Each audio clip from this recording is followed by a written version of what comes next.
Hello everybody, Steven here with Cardboard Coalition. I know what you're thinking, Rezwan's not here. She's sleeping, Tehran time versus Vegas time, it sets it off. So today I thought I would just do a really quick start playing video about trick-taking games. So if we can begin, I'm teaching a class. A trick-taking game is a card game. I think it could be tiles too, but you have a set amount of rounds that you're going to go through, right? And then you play cards or the tiles to see who wins. That's the basics of a trick-taking game. A trick is each round, and it gets a little tricky, pun all intended, I guess, but a trick is each round, right? You play one round, that's a trick. Who wins that trick? You check, whoever wins does what they're supposed to. Play another round, that's a trick. Who wins that trick? You look at how it's supposed to be counted, whoever wins, wins, right? So trick-taking games, from my brief research that I did, have gone back to the second millennium, which is 1,000 years, so you know we haven't really narrowed it down, but 2000 BC to 1000 BC, right? Before, well, our BCE, or I guess is the proper term now, before current era. So in that second millennium, not the Millennium Falcon, that second millennium, somewhere around there, trick-taking games came around. So what you're looking at is 2000 to 1000, well, yeah, within 2000 years before the advent of the Christian calendar that we follow now. If you are Christian, the birth of Christ, right? 2,000 years before that, right? Roughly in that 2,000 year mark, trick-taking games came out. We as humans have been playing games for a long time. And I know in the States, in the United States, sometimes it seems like a little bit of a childish thing, and you do get to let a little bit of your kid's side out. Cool art, some cool mini toys, things like that. But in Europe and a lot of other countries, it's not frowned upon as much as it is here in the States. But then when we really think about it, right? In the States, we play games. Chess is a game. Poker is a game. Blackjack is a game. Granted, some of those high stakes, right? But we do. Football, soccer, those are all games that we watch someone else play. So we are into games, right? But back to the trick-taking. So trick-taking's been around for a long time. And in modern trick-taking, you usually have a trump suit, which means it's a card, or going back to the tile, it's a suit, it's an image or a grouping of cards or tiles that wins no matter what. That's what your trump suit is in a trick-taking game. So for a trick-taking game, the trump suit is the card or tile grouping that wins no matter what. They trump everything else, right? That came around, or at least our earliest that we can find it, is around the 15th century. So 1400s, I think about mid-1400s. This is after some light research. So about mid-1400s is when that trump card came in to trick-taking games. And we even have sayings now in the English language, being trumped, I'm playing my trump card, which means, you know, that saying means I'm going to beat whatever's out there. I'm going to play that trump card. But trick-taking games have been around forever. Games have been around forever. But I thought I would talk about a couple trick-taking games. These are the ones I have. I'm sure there's other ones out there that are great. And as you could tell by our collection that we have right now, we're fairly new into all this. So, as I explained, the basic setup of a trick-taking game is that you play cards. Two people play a card, maybe more. You put down your cards. Whoever has the highest number wins that round or trick. That's where trick comes from. And I've heard that trick-taking can be confusing for some people. And the only thing I can think is you're thinking trick. And I know I did when I first stepped into this. I'm tricking someone, right? But we have, and there's been games you could probably go play with your grandparents. Spades and hearts. These are different versions of trick-taking games where you use a basic poker card deck to play. But here we have a couple different styles of trick-taking game. So from left to right, I guess I'll go. We have the Fox in the Forest, which I talked about in another Start Playing Games video. I know it's getting a little wear and tear on it. I think it's because I brought this to Armenia with me to play with Rezwan when we met up. But the Fox in the Forest from Renegade Game Studios is a two-player trick-taking game in which you are trying to get a certain amount of points. If you get too many points, you're considered greedy and you lose. It's one of the interesting things about this game. If you don't get enough points or tricks, then you're going to get less points, right? So there's a varying degree of points you get depending on how many tricks. So you can think of it as how many rounds you won throughout that play. And it's interesting because the Fox and Force goes through multiple rounds, not just card playing, but till someone hits 21 points. You play, I guess they're all considered a finite grouping of rounds because you just have to reshuffle the cards. But with the Fox and the Forest, you have some special cards.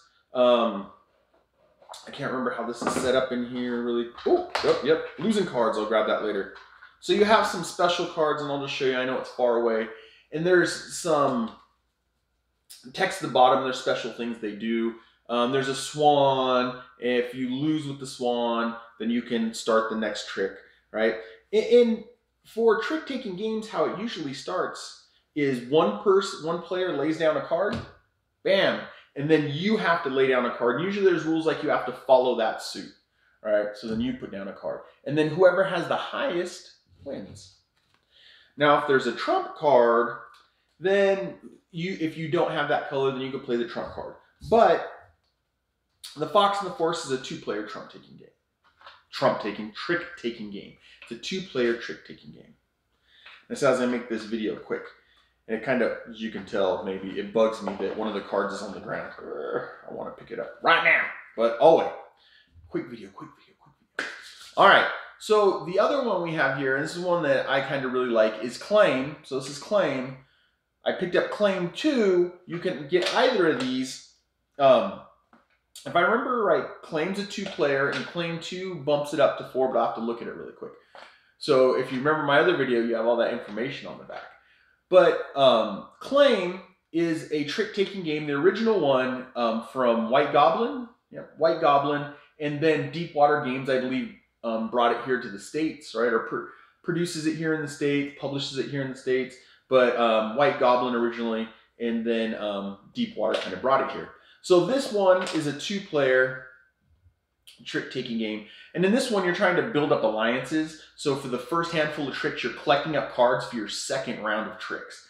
It's really fun. There's some cool art. If I remember right, this box is a little slip to try to open.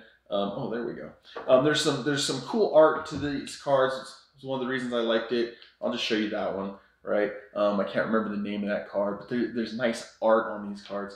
So with this one, first grouping of tricks, you're building up your hand for the second playing of tricks. After the second playing of tricks, you see who has the most of each clan, and if you have that clan, you won that clan's alliance. Sorry, air conditioner's kicking on. I really need to turn that off before I do this. So you win tricks and you build up your clans. Whoever has the most clans, gets to claim that clan, then you count points out of that. So it's still tricks, and then you count points. I feel like something fell again. Oh, it's Fox in the Forest. I told you it was going to keep bugging me. All right, so that's Claim. And I believe Claim 2 lets you play a little bit more. Yeah, I'm cheating looking at the backs. No, Claim 2 says two-player. I want to say... okay, so this is a two-player. I thought you could bump it up a little bit. So Claim's a two-player. Claim 2 just gives you more cards, right? And then back here, I have some of the reinforcement packs. These are basically more cards. So in Claim, each clan kind of has their special abilities, right? So with the Fox and the Force, there's certain cards that have certain things on it, and those cards have special abilities. You can look at it that way. But with Claim, it's the clans. Like there's knights and there's trolls, there's gnomes. I know I'm mixing some of these up, but there's certain abilities connected to the clans themselves. And some work first go round, some work second. Sorry, my dog decided she wants to come up here now too. I'm being really horrible about this video. So that's Claim. And then over here we have the crew, right? The Quest for Planet 9 and this Cosmos games. And yeah, this one's 3 to 5 players. You can't play this one with 2. You need at least 3 players, and then it goes up to 5 players. And so with the crew, there isn't any trump cards. You're still playing tricks, but as a crew, you're trying to do things in space, right? Launch the ship, survive. This one I've played with multiple people and they tend to like it. And this one's I put these all in baggies. But with the crew, you have a couple different colors, or your suits, but no special cards, right? And with this one, it's just suits. I'm gonna go like this, right? It's just different suits and different colors. And with this one, you're trying to work together. But one of the fun things about this one is you can't speak to each other, right? So once the mission starts, you can't speak to each other. And it tries to avoid metagaming, which means you're kind of more talking about how to beat the game than playing as people in the game or just playing the game. You're trying to talk about, well, if I do this in the game, then I can do that. It's metagaming is what they call it. Like I said, I want to do videos on terminology for gaming for everybody that's fairly new. From all the stuff I've learned, it's helped me understand games and figure out which ones I like. But, so the crew, 3 to 5 players, right? You're going on missions in space, but you're playing tricks, right? I'm trying to think of one of them off the top of my head. There's 50 missions, I believe this one starts with. And I think they put out a PDF with like 50 more missions, if I remember right.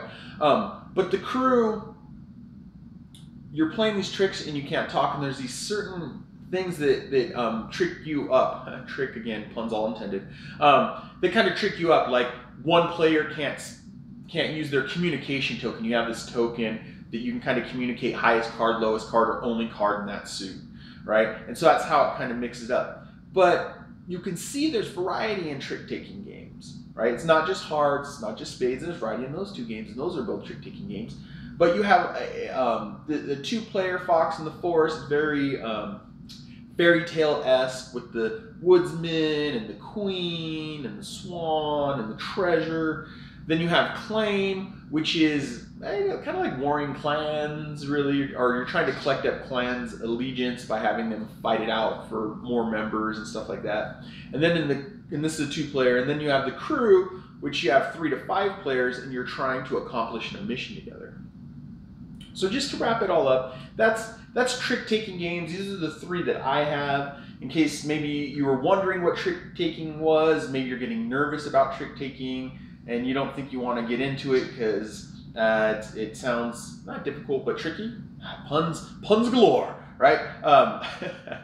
But it's just a quick explanation of trick-taking, showing you a little bit of the variety. I don't have a ton of games, but I do have some, and I even have variety in the games that I have here in trick-taking, right? So I would say if you're interested in trick-taking, don't be confused. And these tend to be fairly cheap. I think everything is under $15. Don't quote me on that, but I think it's you can find it pretty much for under $15 for any of these games, if I remember right. So it's fairly cheap. A lot of them are 2-player, which is fun time to just spend with someone else. And then you have these ones where you have groups. So that's about it.